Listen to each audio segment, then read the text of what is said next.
기획재정부가 정부 산하에 있는 공공기관이 많지 않습니까? 네. 그것을 운영하는 게 이제 사실은 기획재정부예요. 기재부죠. 예. 기재부에서. 그래서 공공기관 운영위원회가 있는데 27일에 운영위원회를 열고 나이승 네. 코레일 사장, 코레일 한국철도공사라고 그렇습니다. 그러죠. 네, 코레일 사장에 대해서 회의만을 가결을 했어요. 네. 그러니까 지금 윤석열 정부 들어와서 처음으로 공공기관장에 대한 회의만을 처리를 했단 말이에요.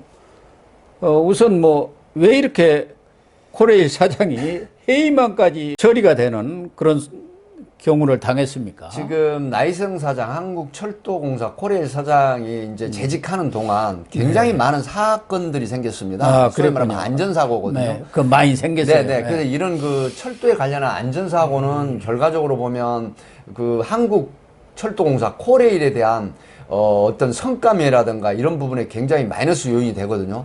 그래서 그 리더, 사장으로서 한국철도공사 코레일의 어떤 업무 전반적인 부분에 리더 자격이 없고, 그 다음에 사전적이거나 사후적인 그런 어떤 사건, 사고 조치를 굉장히 미흡하게 대응을 한다. 예. 이런 측면이 있어서 결국 이제 그 공공운영위원회에서 이 적격자가 아니고 부적격자다. 이렇게 판단한 겁니다. 그래서 이제 물러나도록 이렇게 지금 결의를 한 것이죠. 철도 안전이라는 것은 아주 중요하지 않습니까? 그렇습니다. 우리가 뭐 가끔 뉴스를 보지만 인도라든가 무슨 미국 같은 데서도 철도 궤도 이탈 사고로 해서 엄청난 대형 사고가 일어나지 않습니까? 그런데 이 나이승 사장 재임 기간에도 뭐 철도 사고가 한 8건이나 일어났고 났었습니다. 사망사고도 4건이나 일어났고 궤도 이탈 사건도 아주 그냥 자주 일어나고 그게 늘 미디어를 탔지 않습니까? 그러니까 이런 사고들이 누적이 됐다는 것은 그만큼 그 최고 경영자가 제대로 이런 안전대책이랄까 이런 것에 대해서 충분히 다 조직을 장악하고 거기에 대해서 경각심을 주고 거기에 대한 재반 조치들을 취하지 못했다는 그런 반증 아니겠습니까? 그렇습니다. 그래서 이제 그 여러 뭐 이제 시청자분들도 아시겠지만 우리 하일리 법칙을 보통 얘기를 하거든요. 네. 하일리 법칙이 뭐냐면 어떤 대형 사고가 나기 전에 자잘한 이런 사건들이 계속해서 발생을 하는 거거든요. 네. 그러다가 그런 어떤 조치를 사전적으로 하지 않았을 때 대형 악재, 대형 사건이 발생을 하거든요. 그래서 사실은 이 지금 철도 사건이라고 하는 부분도 뭐 KTX나 SRT나 뭐 일반 그 철도가 많지 않습니까? 이런 부분들에 있어서 이 하일리 법칙을 적용을 할 수가 있습니다. 왜 그러냐면 계속해서 어떤 사고 조짐을 보이는데 여기에 대한 사전적인 대처라든가 사후적인 대처를 하지 않았을 때 나중에 말씀하신 것처럼 어마어마한 대량 인명피해가 가는 큰 사고로 이어질 수가 있거든요. 이런 부분을 지금 현재 기획재정부 이 공공운영위원회에서는 이런 부분들이 부적격자다라고 판단을 한 것 같습니다.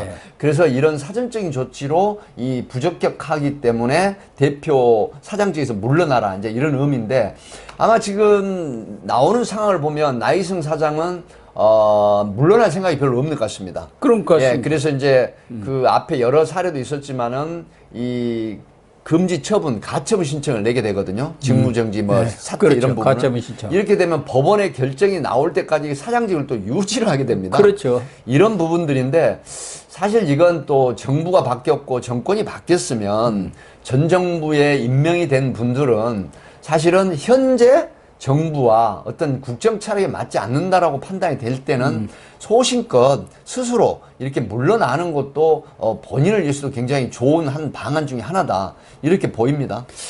특히 나이승 사장은 뭐 본인의 속셈이야 저희들이 알 길이 없습니다만은 들리는 이야기는 정치에도 좀 관심이 있어가지고 국토교통부의 지시라든가 이런 것도 깔아 뭉개버리고 그러면서 뭔가 윤석열 정부하고 대립하는 그런 모습을 보여주려고 한다는 그런 판단을 여권에서는 하고 있는 것 같아요. 그래가지고 뭐 내년 총선에 민주당 후보로 나서려는 것 아닌가 하는 얘기까지 나들고 있는 그런 상황 아니겠습니까?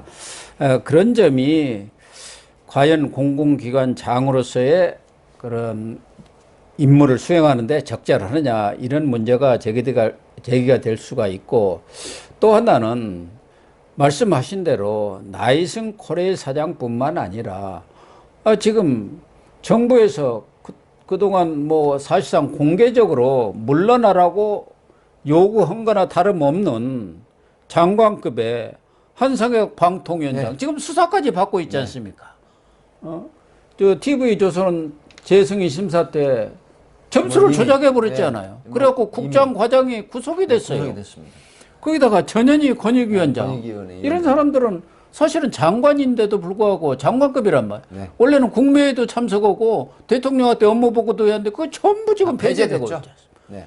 그런 것뿐만 아니라 문재인 정권 말기에 사실상 알박기 인사를 많이 해놔버렸단 말이에요. 네. 알박기 인사를. 그렇기 때문에 윤석열 정부가 거의 이제 1년이 다 된 상황에서 이 공공기관장이라든가 이른바 정부에 아직도 남아있는 정무직 공무원들, 아니 정무직 그 고위직들. 네. 임명직. 정무직이죠. 네. 이제 높은 자리. 그렇죠. 그런 사람들에 대한 뭐 정의랄까 이 부분에 칼을 뺀 신호탄이 아니냐 이렇게 해석을 하는 것 같더라고요. 예, 지금 말씀하신 것처럼 이제 또 지금 새롭게 또 드러난 게 있죠. 그 세종연구소 문정인 이사장. 그러니까 사실 그 문재인 그 전 대통령의 외교안보 특보를 했고 책사죠, 책사. 예, 굉장히 그 많은 뭐 그 문재인 정부 때 기여를 이제 했던 분인데 외교안보 특보를 했기 때문에요. 근데 이 외교안보 특보 출신이 지금 그 세종 그 연구소 이사장직을 지금 사의를 표명을 했는데 내용을 들어가 보니까 연 예산이 한 22억에서 20억 정도 되는데 5억에서 10억 정도를 빼돌린 혐의로 지금 이게 감사를 받고 있더라고요.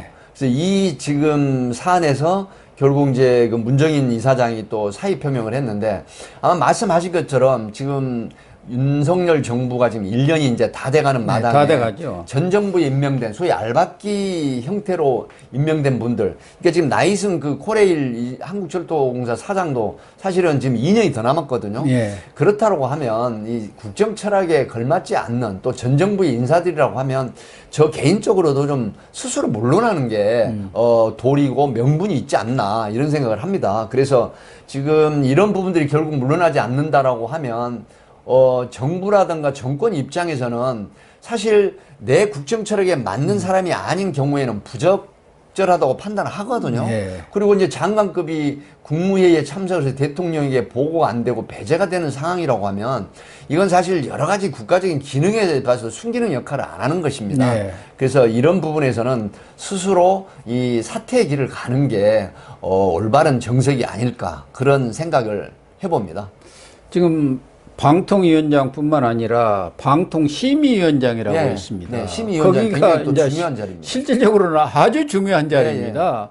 지금 전 방송에 대해서 거기서 다 심의를 하는 모든 데 아닙니까? 그 핵심 칼자루를 쥐고 있는 그 부서죠. 뭐 이제 고영신 박사님도 그렇고 저도 방송을 오래 지금 하고 있습니다만은 그 심지어 개개인의 그 패널들에 대한 어떤 브레이크가 들어오게 되면 그런 부분도 모아가지고 방송사의 어떤 평가 기준에 적용을 하더라고요. 예, 다 그렇습니다. 네, 그래서 저도 이제 일부 그 강성 그 악성 그 저기 뭐야 청취자나 시청자가 뭐 이재기를 자기 반대 진영에서 보는 시각으로 해서 뭐 상당히 저도 뭐 좀 곤혹스러울 때가 있었거든요. 다 잘렸죠. 뭐 그런 저 같은 경우도 다 잘렸죠. 네, 그런 부분들이 있는데 뭐 저는 정치 평론을 뭐 하는 건 아니지만 어찌됐든 간에 이런 칼자루를 쥐고 있는 분들이 현 정부의 국정 철학에 맞지 않았을 때는 상당히 불협화음이 생깁니다.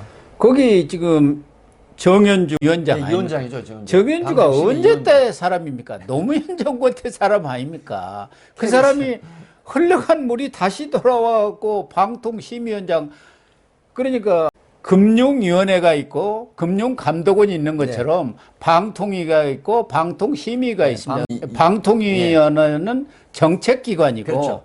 그다음에 방통심의회는 집행기관입니다. 집행. 그래서 아주 중요한 자리인데 이런 자리를 아직도 이 노무현 정권 때 KBS 사장을 했고 원래 한겨레 출신 네, 아닙니까? 한겨레 기자 출신이에요. 그런 분이 지금까지도 앉아 있다고 하면은 그게 정권이 어떻게 바뀌었다고 하겠습니까? 그것 말고도 지금 마사이라든가 강원랜드, 한국공항공사, 석탄공사 할 것 없이 주요한 이 공기업들에 대해서 전부 문재인 정권 때 고위직에 있었다든가 아니면 정치권에 있었던 사람들이 지금 그대로 앉아 있어요. 사실은 여기가 어떻게 보면은 실질적인 집행을 하는 자리거든요. 그렇죠. 그런 사람들이 이제 뭐 윤석열 정부 출범도 이제 1년 정도 가까웠으면 그 정도 시간을 준 것 아니겠습니까? 스스로 이제 그렇습니다. 정리할 수 있는 시간을 주었으면은 나가지 말라고도 나가야 하는 것이고 그것을 지금 계속 이 나이승 코레일 사장 같은 경우는 국토교통부에서도 여러 차례 경고를 내렸는데 불구하고 그 자리를 지키고 있었기 때문에 이번에 아예 해임안을 가결한 그렇죠. 것 아니겠습니까? 그러니까 공직에 있는 사람들은 이제 저도 뭐 공직에 오래 있었습니다만은 네. 그 책임감, 국가관 이런 게 분명히 있어야 되고요. 그러나 그럼에도 불구하고 안전이라든가 자기 그 업무에서 어떤 부적격한 그런 부분들이 나온다라고 하면 스스로 책임질 줄 알아야 되거든요. 네. 근데 그런 책임을 질 줄 모르는 상황이면 앞으로 더욱더 큰 문제라든가 어떤 혼란, 그 다음에 이제 불협화음, 정책적인 오류 이런 게 이제 발생을 합니다. 이렇게 되면 국가적인 손실이기 때문에 아마 이런 분들은 정부가 바뀌고 정권이 바뀌었다라고 하면 스스로 내려오는 게 정상이고 그럼. 또 관례 아니겠습니까? 예. 이런 부분들을 계속해서 먹고 살만하다고 저는 보거든요. 이분들 다.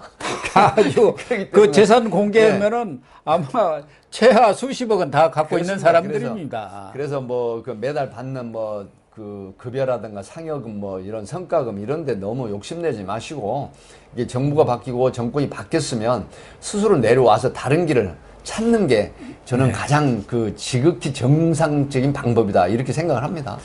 그런 차원에서 윤석열 정부가 나이승 코레일 사장 해임안을 가결했는데 문재인 정권이 특히 말기에 알박기 인사를 많이 하고 갔는데 그 부분에 대해서 이제 칼을 빼들고 정리를 하겠다. 그런 의지를 보인 것으로 이렇게 해석해도 될 것 같습니다. 조금 더 말씀드리면 알박기가 굉장히 피곤합니다. 어떤 토지나 주택을 건설하는데 그 묘지라든가 몇 평 안 되는 딱 그걸 알박기 해놓고 해놓으면. 알박기 해놓으면 그 큰 막대한 공사가 엄청난 공기가 늦어지고 지장이 생기거든요. 그래서 그 알박기는 사실은 해서는 안 되는 그런 일입니다.